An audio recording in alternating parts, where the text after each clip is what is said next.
संयोजन अभिक्रिया पढ़ा सब लोग? संयोजन यस सर। क्या होता है? सर जब दो पदार्थ आपस में मिलकर किसी एकल पदार्थ का निर्माण करते हैं तो उसे संयोजन अभिक्रिया कहते हैं। जब दो या दो से अधिक अभिकारक मिलकर के एकल उत्पाद का निर्माण करते हैं उसे क्या कहते हैं? सर संयोजन अभिक्रिया। संयोजन अभिक्रिया कहते हैं। और इसी का उल्टा वियोजन अभिक्रिया या डिकम्पोजिशन रिएक्शन। जब एक पदार्थ किसी रासायनिक अभिक्रिया के फलस्वरूप दो या दो से अधिक भिन्न भिन्न पदार्थों में विघटित हो जाता है, उस अभिक्रिया को वियोजन अभिक्रिया कहते हैं। देख लीजिए यहीं पे संयोग और वियोग क्या है, ये वियोजन है कि नहीं? एक दो या दो से अधिक में बढ़ जा रहा है, इसको वियोजन ही तो कहेंगे। और अगर इसी का उल्टा होता, इसको संयोजन कहते हैं। ये संयोजन है। एग्जाम्पल लिखिए, जैसे एक पदार्थ ए है, अगर वो भिन्न भिन्न दो तीन या पदार्थों में विघटित हो गया उसे वियोजन अभिक्रिया कहते हैं। और फिर पहला एग्जाम्पल लिखिएगा, CaCO3 gives out CaO plus CO2। Calcium carbonate, नीचे लिख लीजिएगा इसके, कैल्शियम कार्बोनेट, कैल्शियम ऑक्साइड और कार्बन डाइऑक्साइड। दूसरा एग्जांपल देखिए, अगर पानी है, पानी हाइड्रोजन और ऑक्सीजन में विघटित हो सकता है? Yes sir. ठीक है।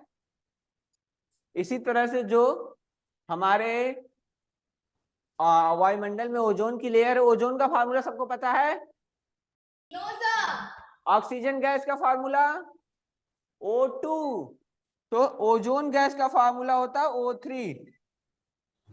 जैसे ऑक्सीजन का O2 है, ओजोन का होता है O3, और ये बनाता है विघटित होकर के ऑक्सीजन गैस और नेसेंट ऑक्सीजन। ठीक है।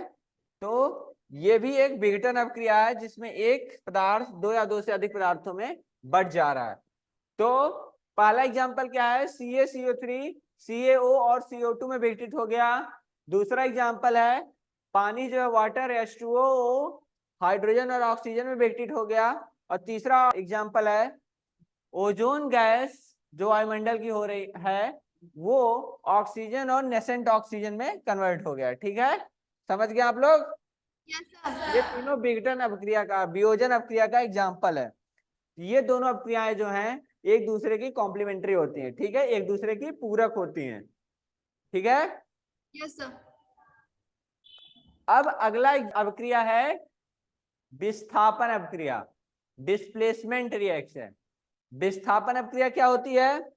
देखिए कि रासायनिक सक्रियता, किसी किसी मेटल्स की जो रासायनिक सक्रियता होती है वो दूसरे मेटल से ज्यादा होती है। लाइक अगर हम देखें तो लिथियम, सोडियम, पोटेशियम, ऐसे calcium, dot dot dot, hydrogen gas, copper, Ag, ये सब नीचे रहेंगे। इस तरह से एक रासायनिक सक्रियता श्रेणी है जो कि आप लोग को मेटल नॉन मेटल वाले चैप्टर में पढ़ाया जाएगा। ठीक है। Yes sir. तो ये सीरीज में जो ऊपर है वो बहुत ज्यादा सक्रिय हैं। Yes sir. ठीक है।